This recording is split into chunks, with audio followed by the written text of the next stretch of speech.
video we're going to look at this particular essay, which comes up quite regularly in exams, and it's considering the link between economic growth, the rate of economic growth in different countries, and whether or not that actually leads then to economic development.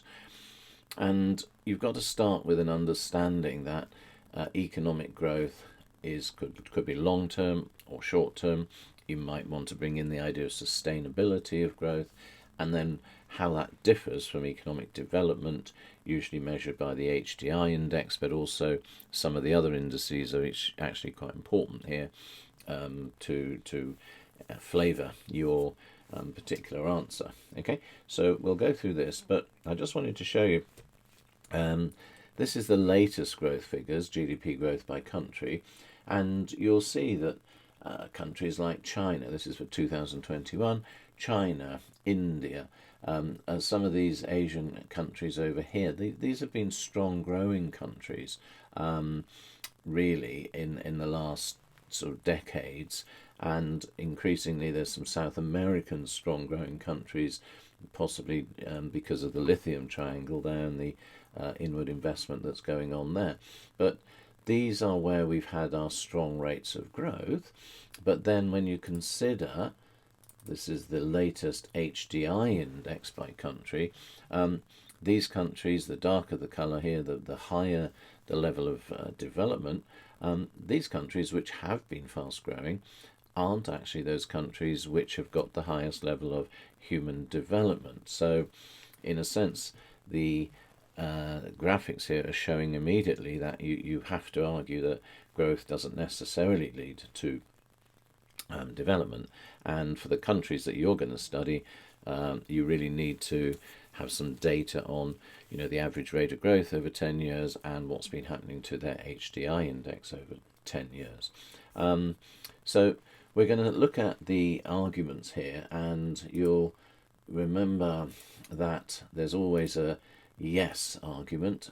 Economic growth will lead to higher development, and you need to then bring in the chains of reasoning. So there's three different things that you can say here, three different arguments that you can use.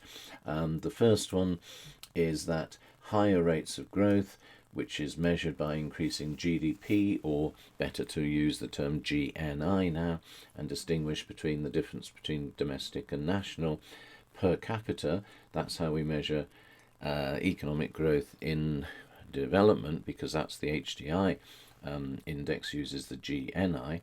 And it's important for some countries because obviously if a lot of their workers are going overseas to work and then remitting the money back, so think of Egypt, and a lot of their workers go over to Saudi Arabia, etc., then that is going to increase the amount of money in the country, even though it is earned in another country. So use the GNI, and then you must sort of explain that this is going to increase employment, the higher rates of economic growth, and also increase disposable income.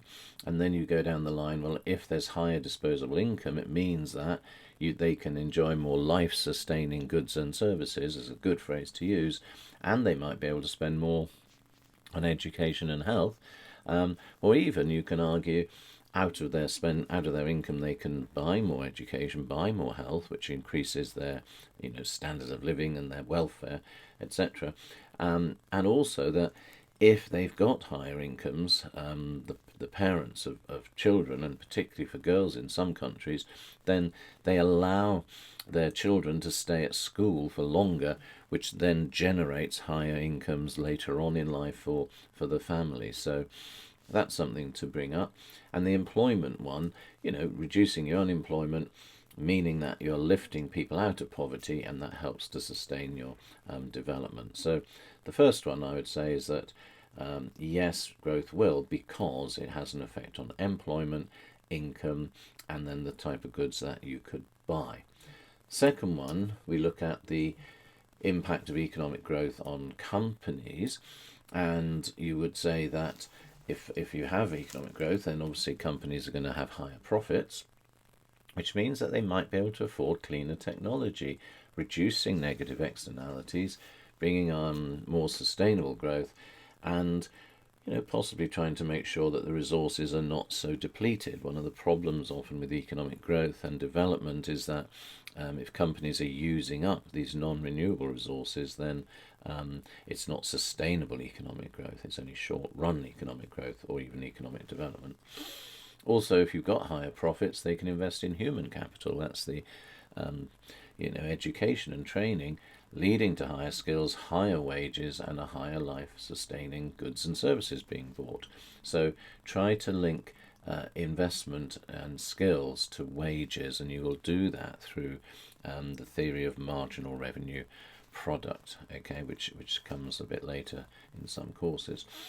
But also, if they get profits, they can buy physical capital, they can increase the productive potential, they can get long-run aggregate supply growing in the economy, which again leads to this idea of sustainable growth.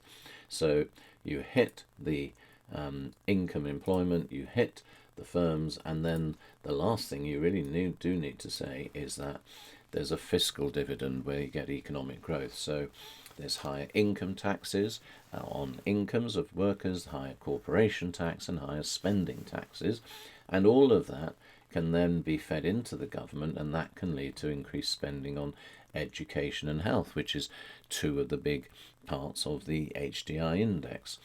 You could argue they can increase spending on benefits. They can bring better infrastructure, so cleaner water and housing. And at that point, you see, you're extending your understanding of into what is really meant by economic development. The benefits of that growth might be more widely spread.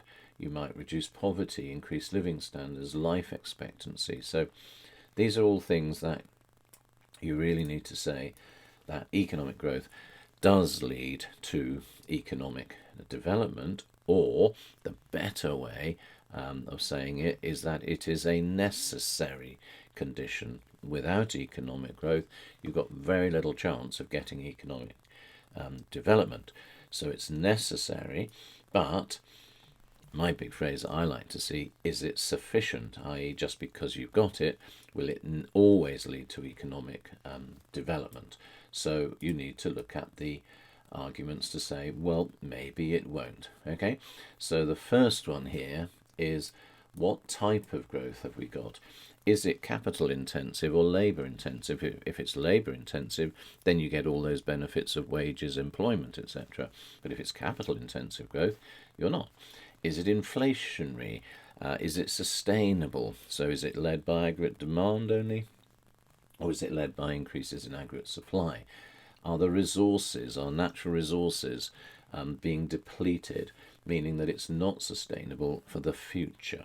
Okay, will the governments or firms, will they invest in new industries and help to create industrialization, moving countries away from just primary commodities and agriculture, and moving them up the supply chain into higher value added products in manufacturing and then services and even quaternary sectors? And there's a good thing to think about, which is the sovereign wealth funds, which are when countries have earned a lot of currency and money from, say, oil discoveries and that sort of thing. You can think of a lot of the countries in OPEC, but you can think of Norway.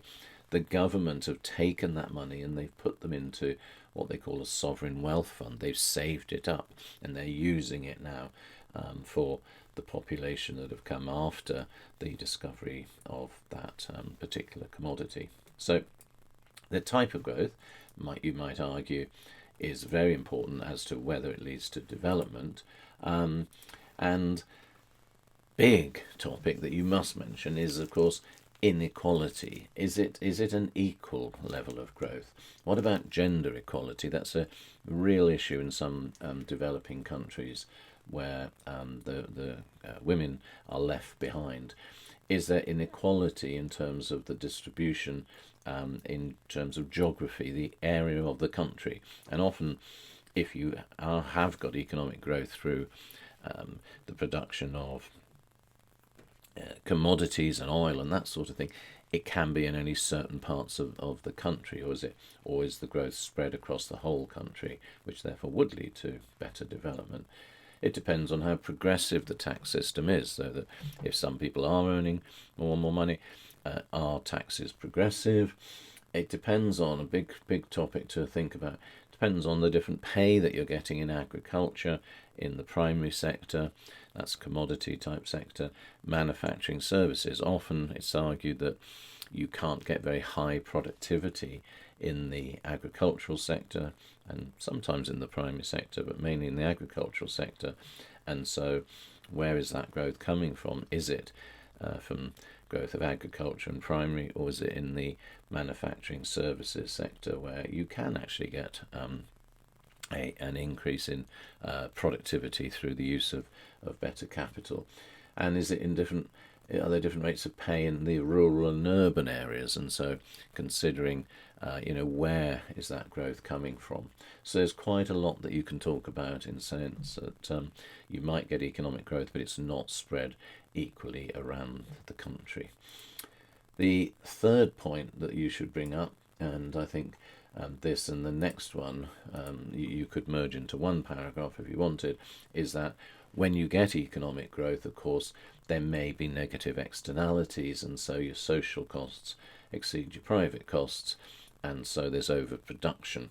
But it does depend then, will the firms invest in cleaner technology, and the strength of government policies? And this is a big argument in development, whether when there's foreign direct investment, they can be polluting the countryside, and the government policies aren't strong enough to deal with them, or those countries are sort of exploiting their big position as big companies who are going to come and help this country, and therefore they're allowed to exploit. There's a good case study at the moment in the Financial Times where miners from Zimbabwe are actually are in the High Court in London complaining and taking a case against Shell, who have destroyed a lot of their environment. So that's worth looking at as well. Just Google that.